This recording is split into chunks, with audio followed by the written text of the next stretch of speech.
மனம் அறிந்தது அழகிய உறவது அக்காதான்.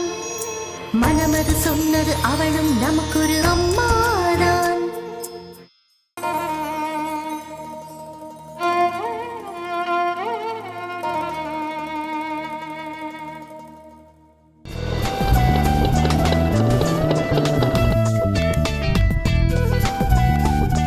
அக்கா என் பேக் எடுத்துட்டு வா. அம்மா அப்பா என்னம்மா? இன்னைக்கு காலேஜ் விட்டு வரும்போது என்ன நடந்துச்சு தெரியுமா? ஒரு செமையான டிராமா நடந்துச்சு. டிராமாவா? என்னம்மா சொல்ற? ஆமாப்பா, ஆக்ஷன், காமெடி, சென்டிமெண்ட்னு கலக்கலான டிராமா நடந்துச்சு. இப்ப நினைச்சா கூட எனக்கு சிரிப்பா வருது. என்னடி கீதா, என்ன ஒரே சிரிப்பா இருக்கு? அதுவா, அது ஒரு செம காமெடி. நீங்க கேட்டீங்கன்னு வச்சுக்கோங்களேன், விழுந்து விழுந்து சிரிப்பீங்க. அப்படி என்னன்னு சொல்லு. காலேஜ்ல இருந்து நானும் அக்காவும் வந்துட்டு இருந்தோமா, அப்போ ரோட்டோரமா ஒரு கார் ரோட்ல என்ன கிண்டல் பண்ணது பத்தாதுன்னு இவங்க முன்னாடியே கிண்டல் பண்றியா? ஐயோ இல்ல, அது வேண்டாம் போதும். போதும். என்ன என்ன என்ன கீதா, போதும். அப்புறம் அப்புறம் நான் அழுதுருவேன். நல்ல பொண்ணுமா நீ. போமா, போய் ஃப்ரெஷ் ஆயிட்டு வா போ. அதெல்லாம் இருக்கட்டும் டாடி, முதல்ல சொல்ற விஷயத்தை கேளுங்க, அதுக்கப்புறமா ஸ்நாக்ஸ் எல்லாம் சாப்பிடலாம். அது நானும் அக்காவும் காலேஜ்ல இருந்து வந்துட்டே இருந்தோமா, நாங்க ரெண்டு பேரும் வழக்கம் போல ஜாலியா கதை பேசிக்கிட்டே வந்துட்டே இருந்தோம். அப்போ இந்த சைடுல திடீர்னு ஒரு கார் வந்து இப்படியே நின்னுச்சு ஃபாஸ்டா. சும்மா ஜெட் வேகத்துல வந்து திரும்பிச்சா அப்படியே எங்க மேல மோதுற மாதிரி. என்னாச்சுமா? என்னமா என்னாச்சு? எனக்கு தான் எதுவுமே ஆகல, உனக்கு பார்த்தா தெரியலையா? அவ சும்மா பில்டப் பண்ணி சொல்றா. பில்டப்னால நடந்த விஷயத்தை தான் நான் சொல்றேன். காரு அப்படி ஸ்பீடா வந்துச்சா, நான் உடனே அக்கான்னு ஒரு சவுண்ட் கொடுத்தேன். உடனே அக்கா பிரேக் அடிச்சு அப்படியே நிறுத்தினா. அந்த காரும் டக்குன்னு பிரேக் அடிச்சு இப்படி நின்னுச்சு. உடனே அக்கா கோபமா இறங்கி சண்டை போட போனா. நானும் சரி ஓகே, ஒரு நல்ல ரோடு சண்டை கிடைச்சிருச்சு அப்படின்னு இறங்கி ரெடியாயி போனேன் பாரு. ஆனா என்ன ஆச்சு, கார் டிரைவர் சீட்ல இருந்து அந்த லேடி இறங்கினத அக்கா பார்த்ததும் அக்கா புஸ்வானம் ஆயிட்டா. என்னமோ ரொம்ப நாளா பார்க்காத உங்க முகத்தை பார்த்த மாதிரி அவங்க முகத்தையே உத்து உத்து பார்த்துட்டு இருந்தா. ஆஹா, ஆனா நான் விடல, சும்மா லெஃப்ட் ரைட்னு பிரிச்சு பிரிச்சு பிரிச்சு மேய்ச்சிட்டல. அப்புறம் பார்த்தா அந்த லேடி ஒரு வக்கீலாம். வக்கீலா இருந்தா என்ன, ஜட்ஜா இருந்தா என்ன, அவங்க அப்படி பண்ணாங்கன்றதுக்காக நான் ரிவர்ஸ் கீரை போட்டு பின்னாடி வர முடியுமா? ஒத்தை கொத்த போட்டு பார்த்தலான்னு நான் இறங்கிட்டேன் களத்துல. ஆனா அக்கா தான் பாய்ந்து போய் பிரச்சனை வேண்டான்னு வண்டி எடுத்துட்டா. எடுத்தவ ஒழுங்கா ரோட்டை பார்த்து வண்டி ஓட்டணுமா இல்லையா? மனசுக்குள்ள பயத்தை வச்சுக்கிட்டு அந்த கார் லேடிய திரும்பி திரும்பி பாத்துக்கிட்டே வந்தா. அத பார்த்ததுல இருந்து எனக்கு செம்ம காமெடி ஆயிடுச்சு. அதான் வர வழி ஃபுல்லா அக்கா வண்டி ஓட்டிட்டு வந்தா, நான் அவளை ஓட்டிட்டு வந்தேன். எனக்கா இப்போ அதனோட பயம் போச்சா இல்லையா, இல்ல மிச்சம் மீதி ஏதாவது வச்சிருக்கியா? உன்ன பாத்தீங்களாமா கீதாவ பண்றதெல்லாம் பண்ணிட்டு இப்ப ஓடி போயிட்டான். உன் தங்கச்சிக்கு பொழுதுபோக்கே உன்னை கிண்டல் பண்றதானே? சரி, அதெல்லாம் விடு. இனிமே ரோட்ல வரும்போது கவனமா வரணும், புரியுதா? ஏன்னா எல்லா நேரமும் ஒரே மாதிரி இருக்காது. நாம ஒழுங்கா வரணும்னு நினைச்சாலும் மத்தவங்க அப்படி வருவாங்கன்னு சொல்ல முடியாதுல்ல. இனிமே நீ கவனமா இருக்கணும், சரியா? சரி, நான் போய் காஃபி போட்டு எடுத்துட்டு வரேன். நீ அப்பா கிட்ட பேசிட்டு. அம்மா அம்மா, இன்னைக்கு நான் அவங்கள பார்த்தேனா, அப்போ எனக்குள்ள திடீர்னு ஒரு ஃபீல் வந்துச்சுமா. என்ன சொல்ற? யார பார்த்த நீ? அதாம்மா கீதா சொன்னாலே, கார் ஓட்டிட்டு வந்த லேடின்னு, அவங்களதான். சீதா, அவங்கள பார்த்ததும் மனசுக்குள்ள வந்தது ஃபீல் இல்ல, பயந்தான்னு உன் தங்கச்சி தெளிவா சொல்றாள. அவ பார்வை அப்படிப்பா. ஆனா எனக்கு என்ன தோணுச்சு தெரியுமா, என் அக்காவை நேர்ல பார்த்த மாதிரி தோணுச்சு.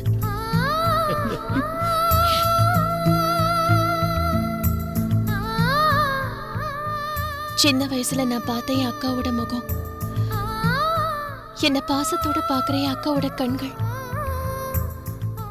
வார்த்தைகளால சொல்லாம நாமும் அக்காடின்னு சொல்ற அவங்க முக பாவனை, இதெல்லாம் சேர்ந்து என்ன ஒரு நிமிஷம் அக்கான்னு அவங்கள கட்டி பிடிச்சுக்கிட்டா என்னன்னு தோண வச்சிருச்சு.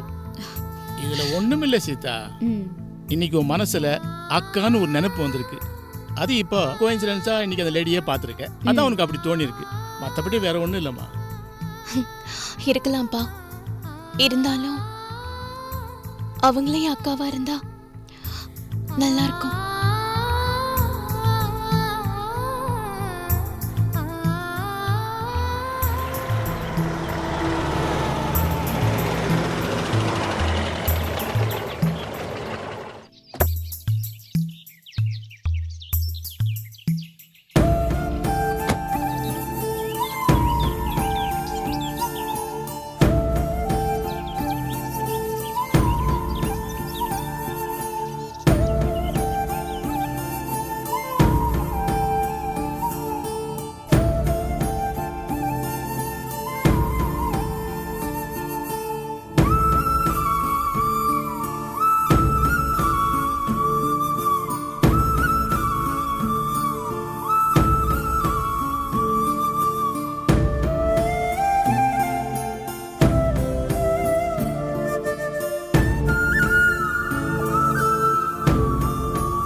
மணிமேகலை, ஏன் சைலண்டா உட்கார்ந்திருக்க?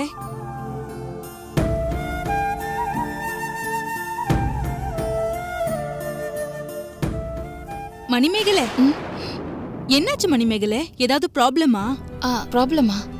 அப்படிலாம் ஒண்ணும் இல்லையே. இல்ல, ஏதோ நடந்திருக்கு, அதான் நீ ஒரு மாதிரியாவே இருக்க. இல்ல, நீ நினைக்கிற மாதிரிலாம் இல்ல. நீ பொய் சொல்ற மணிமேகலை. என்னமோ நடந்திருக்குன்னு உன் முகமே சொல்லுது, அதையே நீ மறைக்க பாக்குற. என்கிட்ட சொல்லக்கூடாத அளவுக்கு ரகசியமா என்ன? சச்சே, அப்படிலாம் ஒண்ணும் இல்ல. அப்ப சொல்லு. அது வந்து கார்ல வரும்போது ஒரு சின்ன ஆக்சிடென்ட். என்னது ஆக்சிடென்ட்டா? அனைவரும் அறிந்தது அழகிய உறவது அக்காதான். மனமது சொன்னது அவளும் நமக்கொரு அம்மாதான். அனைவரும் அறிந்தது அழகிய உறவது அக்காதான். மனமது சொன்னது அவளும் நமக்கொரு அம்மாதான். இந்த டிரைவர் போயிட்டு எத்தனை தடவை சொல்லியிருக்கேன், வண்டி ஓட்டிட்டு போகும்போது பார்த்து போடான்னு. சொன்னதை கேட்காம வண்டி அவன் இஷ்டத்துக்கு ஓட்டிட்டு போய் ஆக்சிடென்ட் பண்ணிருக்கான். வரட்டும், அவனை என்ன பண்றேன் பாரு. கருணா, டேய் கருணா, எங்க போனாவே? ஏங்க ஏன் இப்படி சத்தம் போட்டுட்டு இருக்கீங்க? சத்தம் போடாம என்ன பண்ண சொல்ற? இந்த டிரைவர் கருணா இருக்கான்ல, கொஞ்சம் கூட பொறுப்பு இல்லாம மணிமேகலை கார்ல ஏத்திட்டு போய் கண்ட மெனிக்கு ஓட்டிட்டு போய் ஆக்சிடென்ட் பண்ணிட்டான். இந்த பாரு, மேகலை எவ்வளவு பயந்து போயிருக்கா பாரு. அப்பா, ஒண்ணும் இல்லப்பா, இதுக்கு ஏன் போய் வீணா டென்ஷன் ஆகுறீங்க? உனக்கு ஒண்ணும் தெரியாது கண்ணு. அந்த டிரைவர் இப்படியே தான். அவனை முதல்ல வேலையை விட்டு நிறுத்துங்க. அவன் கணக்கெல்லாம் பார்த்து இன்னைக்கே அனுப்பி வைங்க வெளியில. அதான் முதல் வேலை. டேய் கருணா, ஐயா. அப்பா, என்னடா நினைச்சிட்டு இருக்க? கார்ல போனா ஸ்லோவா போ தெரியாத உனக்கு? எத்தனை தடவை சொல்லியிருக்கேன், எல்லாம் மறந்து போச்சோ? என்னங்க என்னமோ வாத்தியார் மாதிரி அவனுக்கு பாடம் எடுத்துக்கிட்டு இருக்கீங்க. அவனுக்கு வேலை இல்லைன்னு சொல்லி அனுப்புங்க. அம்மா. சும்மா இரு மணிமேகலை, இவனை எல்லாம் துரத்தி விடணும். இவன் எங்க இருந்தா எங்களால நிம்மதியா இருக்க முடியாது. நாங்களே 3ல் 2 தொலைச்சு விட்டு ஒன்ன மட்டும் உசுரா வச்சிருக்கோம். அதுக்கு இவன் வில்லங்கம் பண்ணிவிட்டா போல இருக்கு. டாய், இனிமே உனக்கு இங்க வேலை இல்லை, சீக்கிரம் கிளம்பு. ஐயா, இந்த ஐயா ஆட்டுக்குட்டி இந்த சால்ஜாப்பெல்லாம் வேணாம். உனக்கு வேலை இல்லைன்னு சொல்லியாச்சு, திரும்பி பார்க்காம கிளம்பு. அது இல்லம்மா. இந்த பாரு, உன் நடிப்புக்கெல்லாம் நாங்க ஒண்ணும் மயங்க மாட்டோம். காரை கண்ணு மண்ணு தெரியாம ஓட்டிட்டு போய் ஆக்சிடென்ட் பண்ணதுக்கு உன்னை வேலையை விட்டு தூக்குறதாண்டா சரியான தண்டனை. கிளம்பு சீக்கிரம். அப்பா. ஐயா, காரை நான் ஓட்டலங்க, மேகலா அம்மா தான் ஓட்டினாங்க.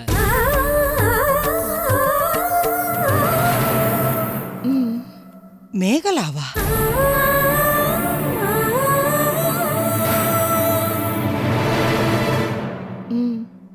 அதெல்லாம் இருக்கட்டும், நீ ஏன் மேகலாட்ட காரை கொடுத்த? அதான் உன் சீட்டை கிளிக்கிற, போதுமா? ஐயா, இது என்னங்க நியாயம்? காரை ஏன்டா மேகலா அம்மாட்ட கொடுத்து நீங்க திட்டுறீங்க? காரை கொடுக்கலாம் வேலையை விட்டு அமிச்சிருன்னு அம்மா சொல்றாங்க. நான் என்னங்கய்யா பண்றது? நீ ஒன்னும் பண்ண வேண்டாம், உனக்கு வேலை இல்லைன்னு சொல்லியாச்சு. நீ முதல்ல இடத்த காலி பண்ணு. ஆமா, எனக்கு கோபம் தலைக்கிறதுக்குள்ள இடத்த காலி பண்ணு சொல்லிட்டேன். அப்பா ஆ? அம்மா தயவு செஞ்சு நான் சொல்றது கொஞ்சம் கேளுங்க. காரை நான் ஓட்டிட்டு போனது உண்மைதான், ஆனா ஆக்சிடென்ட் எதுவுமே நடக்கல. போதுமா? ஏன் கண்ணு போய் சொல்ற? இப்பதானே ஆக்சிடென்ட் ஆச்சுன்னு சொன்னேல்ல. ம், ம். நான் சொல்ல வந்ததை முழுசா கேட்டிங்களா? ஆக்சிடென்ட் ஆக பாத்துச்சுன்னு தான் சொன்னேன். அதுக்குள்ள அப்பா சத்தம் போட்டு நீங்க சத்தம் போட்டு கடைசியில டிரைவரை வேலையை விட்டு தூக்குற அளவுக்கே போயிட்டீங்க. என்னம்மா சொல்ற நீ கார் ஓட்டுனதே தப்புமா. முந்தி மாதிரி இல்லம்மா. இப்ப எல்லாம் திடீர்னு ரோட்ல குறுக்க வர்றாங்க. நீ ஏன் சின்ன பொண்ணு, அதனாலதான் கார் ஓட்டுறதுக்குன்னு தனியா டிரைவரை வச்சிருக்க. நீ என்னடான்னா அவங்கிட்டே காரை வாங்கி ஓட்டா என்னமா அர்த்தம்? ஏன்பா பயப்படுறீங்க? நான் நல்ல கார் ஓட்டுவேன். வேணாம் கண்ணு, வேணாம். இன்னைக்கு ஆக்சிடென்ட் ஆக பார்த்துச்சுன்னு நாளைக்கு ஏதாவது ஒண்ணுன்னா எங்களுக்குன்னு இருக்கிறது நீ ஒருத்தி தானம்மா. அம்மா ப்ளீஸ், நான் நீ சொல்றது எதுவும் கொஞ்சம். சொல்ல வேண்டாம்டா கண்ணு. எங்களுக்கு இருக்கிற பயம் போற வரைக்குமாவது நீ காரெல்லாம் ஓட்ட வேண்டாம்டா. கெஞ்சி கேட்டுக்கிறேன்டா கண்ணு. சரிம்மா, சரி, நான் காப்பி போட்டு கொடுக்குறேன், குடிச்சிட்டு போ. நான் ஃப்ரெஷ் ஆயிட்டு வந்துடுறேம்மா. சரிடா கண்ணு, வா. டேய் கருணா, இதுதான் உனக்கு லாஸ்ட் வார்னிங். இனிமே என்னை கேட்காம மேகலா கிட்ட காரை கொடுக்க கூடாது, புரிஞ்சுதா? சரிங்கய்யா. ம்.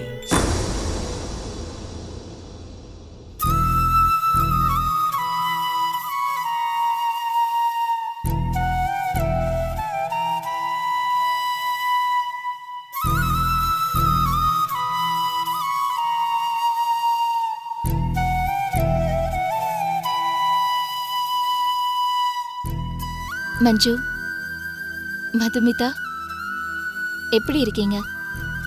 நல்லா இருக்கீங்களா? இன்னைக்கு என்ன ஆச்சு தெரியுமா? உங்களை மாதிரியே ஒரு அக்கா தங்கச்சிங்கள நான் பார்த்தேன். அதுல மூத்தவ உன்ன மாதிரியே இருந்தா மஞ்சு, சின்னவ உன்ன மாதிரியே இருந்தா மது. அவ அக்கான்னு ஒரு குரல் கொடுத்தா பாரு, என்ன அப்படியே மதுமிதா கூப்பிட்ட மாதிரி இருந்துச்சு.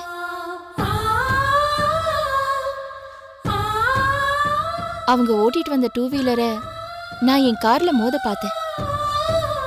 சின்னவ அப்படியே கொதிச்சு பேசினா பாரு, அப்பப்பா. ஆனாலும் எனக்கு கோவமே வரல தெரியுமா? என்னவோ என் தங்கச்சிங்க தான் என்கிட்ட பேசுற மாதிரி ஒரு ஃபீலிங். அதான் அப்படியே மெய்மறந்து கேட்டுக்கிட்டே இருந்துட்டேன். மூத்தவ கூட என்னையே பார்த்துக்கிட்டு இருந்தா. அவ கண்ணு என்கிட்ட எதையோ சொன்ன மாதிரி இருந்துச்சு. ஆனா என்னன்னு தான் எனக்கு புரியல.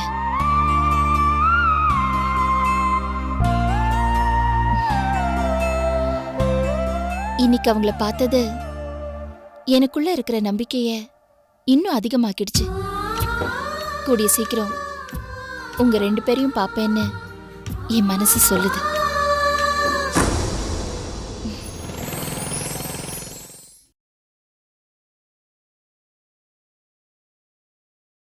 அக்கா, என்ன பண்ணிட்டு இருக்க? எங்கதான் இருக்கியா? இது ரொம்ப இம்பார்ட்டன்ட் வேலையா? என் கூட வா. எங்க? அட வான்னு சொல்றேன்ல. எங்கன்னு சொல்லு. நீ வந்தா உனக்கே தெரியும். அது நீ வா. வா சொல்லுடி. வான்னு சொல்றேன்ல. சர்ப்ரைஸ். அது சர்ப்ரைஸ் தான். எப்பவுமே உனக்கு சர்ப்ரைஸ் தான். அதெல்லாம் எதுக்கு? நீ வா. கீதா, எப்பவும் மாதிரி விளையாடணும்னு வெச்சுக்கோ. அவ்வளவுதான். ஐயோ நீ வா, உனக்கே புரியும். அங்க பாத்தியா? அம்மாவும் அப்பாவும் எப்படி சண்டை போடுறாங்கன்னு. நான் சொல்றதுதான் கரெக்ட். அது மணிமேகலை தான். ரொம்ப தெரிஞ்ச மாதிரி பேசாத. நோ நோ, அது சிலப்பதிகாரம் தான். மணிமேகலை தான். ஐயோ இல்லவே இல்ல, சிலப்பதிகாரம் தான்.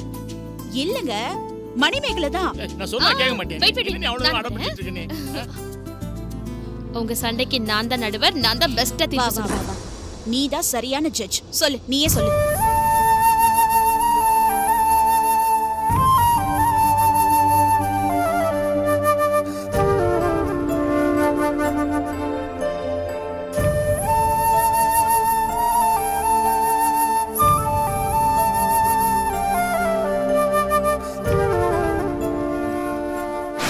சொல்லுங்கம்மா. எங்களுக்கெல்லாம் மஞ்சுளா மதுமிதான்னு நல்ல பேரா வச்சுட்டு அக்காவுக்கு மட்டும் ஏம்மா மணிமேகலன் பழைய பேரா வச்சிருக்கீங்க? ஏன்டா கண்ணு, அது நல்லா இல்லையா? உனக்கு பிடிக்கலையா? பிடிக்கும், இருந்தாலும் என்ன? அதெல்லாம் ஒண்ணும் இல்லம்மா.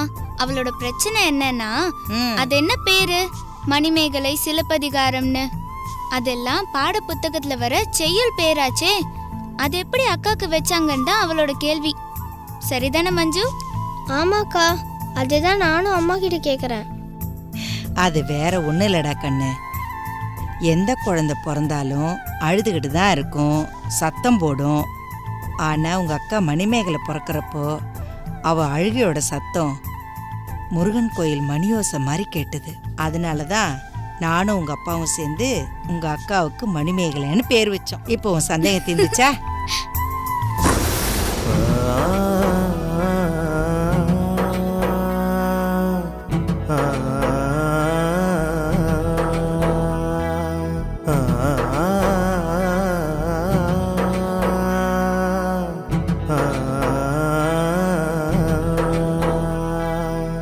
அனைவரும் அறிந்தது அழகிய உறவது அக்காதான். மனமது சொன்னது அவளும் நமக்கொரு அம்மாதான். அனைவரும் அறிந்தது அழகிய உறவது அக்காதான். மனமது சொன்னது அவளும் நமக்கொரு அம்மாதான்.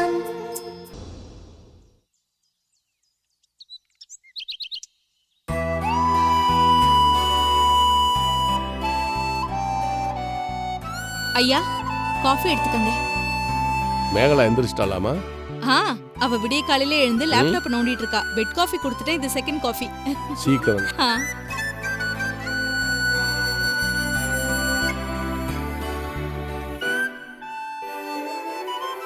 செல்வி, அம்மா, மணிமேகலை காலையில சீக்கிரம் போகணும்னு சொன்னா டிஃபன் ரெடி பண்ணிட்டியா? சரிம்மா, இப்ப ரெடி பண்ணிடுறேம்மா. 5 நிமிஷம். ரெடி பண்ணிட்டேன்னு சொல்றியா இல்ல 5 நிமிஷம் ஆகுங்கிறியா? இல்லம்மா, ரெடி ஆயிடுச்சுமா. போ வேலை பாரு. மாலா, பூஜைக்கு பூ எல்லாம் பறிக்க சொல்லி இந்த தோட்டக்காரங்கிட்ட, என்னாச்சுன்னு போய் பாரு. இதோ பாக்குறேம்மா.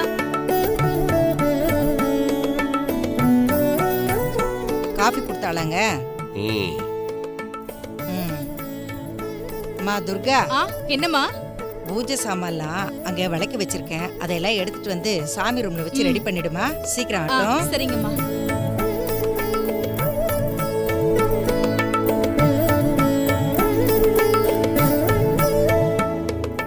ஏமா தானே எது ஃபோன் பண்ணிச்சா?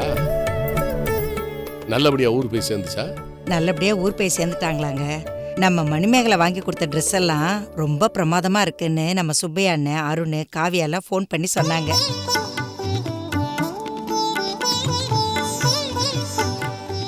ஊரை விட்டு வந்து இத்தனை வருஷத்துல எல்லாம் ஃபோன் மூலம் தான் நடந்துட்டு இருக்கு. ஊர் மண்ணை மிதிக்கிறதுக்கு தான் கொடுத்து வைக்கல. அந்த நினைப்பே உங்களுக்கு வேண்டாங்க. ஊருக்கு போனா நம்ம வீட்டில் தொலைஞ்சு போன நம்ம குழந்தைங்க ஞாபகம் தான் நமக்கு வரும். கொஞ்ச நாள் பொறுத்துக்கங்க, நிச்சயமா நம்ம குழந்தைங்க நம்ம கிட்ட வந்து சேர்ந்துருவாங்க. அதுக்கப்புறம் நம்ம எல்லாருமா சேர்ந்து ஊருக்கு போலாங்க. நீயும் நம்பிக்கையோட ஒவ்வொரு தடவை இதுதான் சொல்லிக்கிட்டு இருக்க. நானும் விடாமுயற்சியா நம்ம பிள்ளைகளை தேடிக்கிட்டு தான் இருக்கேன். மணிமேலே ரொம்ப நம்பிக்கையோட தான் இருக்கேன். பார்க்கலாம். தெய்வம் இனிமேலும் நம்மளை சோதிக்காம சீக்கிரம் நம்ம பொண்ணுகளை கண்ணில் அங்க என்னம்மா சத்தம்? என்னம்மா? ஒண்ணு இல்லம்மா, சாமி தட்டு கீழே விழுந்துருச்சு. ஜாக்கிரதம்மா, சாமி விஷயம். அபசகுணமா எதுவும் நடக்க கூடாது. சரிங்கம்மா.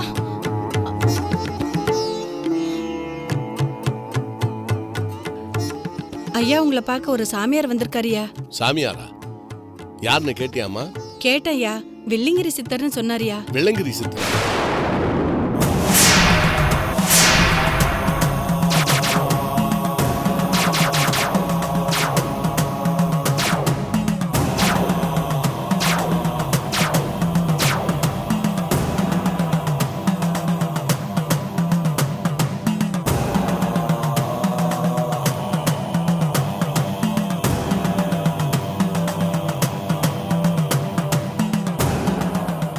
வாங்க சாமி, வாங்க உட்காருங்க. தாங்களும் அமரலாமே.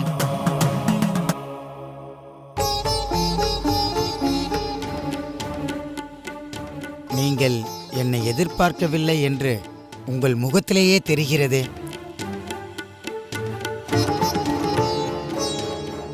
ஆமா சாமி. நீங்கள் என்னை எதிர்பார்க்கவில்லை என்றாலும் நான் இங்கு எழுந்தருளியிருப்பது நம்மை படைத்தவனின் சித்தம். சொல்லுங்க சாமி, நீங்க வந்த விஷயம்? ஏற்கனவே சொன்ன விஷயத்தின் தொடர்ச்சியாகவே நான் இங்கு வந்துள்ளேன் கைலாசமாக.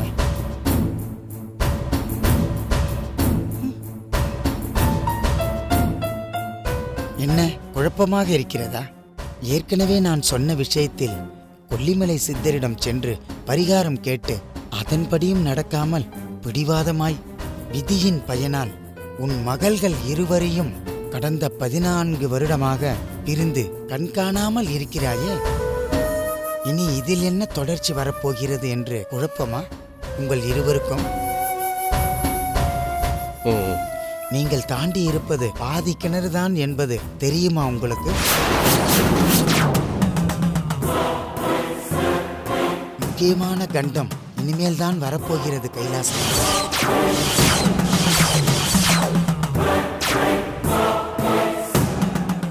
இதை முன்கூட்டியே சொல்லி உங்களை மனதளவில் தயார்படுத்தவே நான் இங்கு வந்தேன். என்ன சாமி சொல்றீங்க?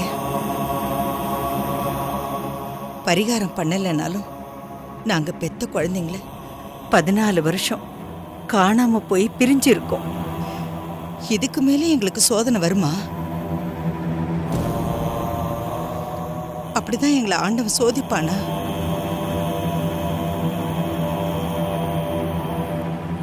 ஒவ்வொரு நாளும் நான் சாமியை கும்பிடும் போதெல்லாம் என் வயிற்றுல பிறந்த 3 குழந்தைங்களும் நல்லா இருக்கணும்னு தான் வேண்டிக்கிறேன். என் வேண்டுதல் அந்த கடவுள் காதுல வெள்ளையா சாமி? உன் ஆதங்கம் எனக்கு புரிகிறது விசாலாட்சி. ஆனாலும் ஊழ்வினையின் பயனை அனுபவித்துதானே ஆக வேண்டும்.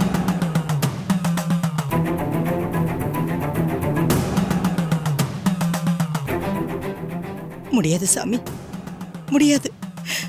இதுக்கு மேல எங்களுக்கு ஒரு சோதனை வந்தா அதை தாங்கிக்கிற சக்தி எங்களுக்கு இல்ல. சோதனைகளை கொடுக்கும் ஆண்டவன் அதை தாங்கும் மனப்பக்குவத்தையும் உனக்கு கொடுப்பான் விசாலாட்சி. என்னங்க இது?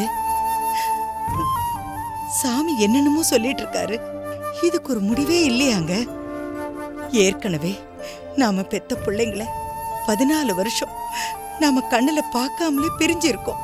இது பத்தாம நீங்க பாதி கிணறு தான் தாண்டி இருக்கீங்க. இனிமேதான் ஆரம்பிக்க போது ஒவ்வொன்னு சொல்றாரு. இது நீங்க என்னன்னு கேட்க மாட்டீங்களா? சாமி, திடுதுப்புன்னு இப்படி வந்து நீங்க சொல்லுவீங்கன்னு நான் சத்தியமா எதிர்பார்க்கல. என் பெரிய பொண்ணு இப்பதான் டெல்லி வரைக்கும் போய் பெரிய பெரிய படிப்பெல்லாம் படிச்சுட்டு வந்திருக்கா. எங்க வியாபாரம் கம்பெனி எல்லாத்தையும் அவகிட்ட ஒப்படைச்சிட்டு இப்பதான் நிம்மதியா இருக்கும். இந்த நேரத்துல இங்க வந்து இப்படி ஒரு வாக்கு சொன்னா எங்களால எப்படி சாமி நிம்மதியா இருக்க முடியும்? ஆண்டவன் மேல் பாரத்தை போட்டுவிடு, எல்லாம் அவன் பார்த்துக் கொள்வான். அப்பா,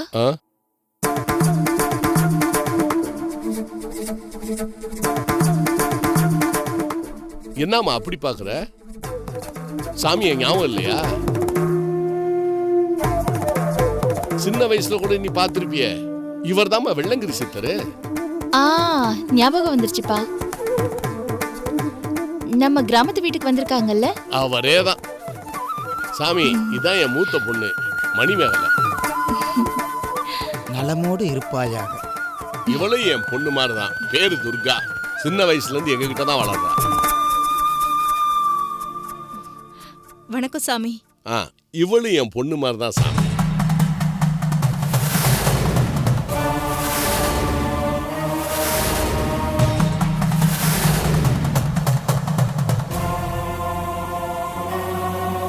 எல்லாம் வல்ல ஆண்டவன் அருளால் நலமுடன் இருப்பாயாக. ரொம்ப நன்றி சாமி.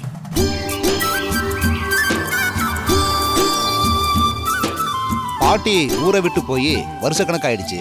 அது இருந்த வீடு பராமரிப்பு இல்லாம கிடக்கு. நம்ம பண்ணையார் ஐயா அதை ஒழுங்குபடுத்தி வைக்க சொன்னாரு. அதனால நீங்க உள்ள போய் நல்லா சுத்தபத்தமா க்ளீன் பண்ணிட்டு வந்துருங்க. போங்க. சரிங்க சரிங்க சரிங்க. போங்க போங்க. வாங்கப்பா வாங்கப்பா. வாங்க வாங்க வாங்க.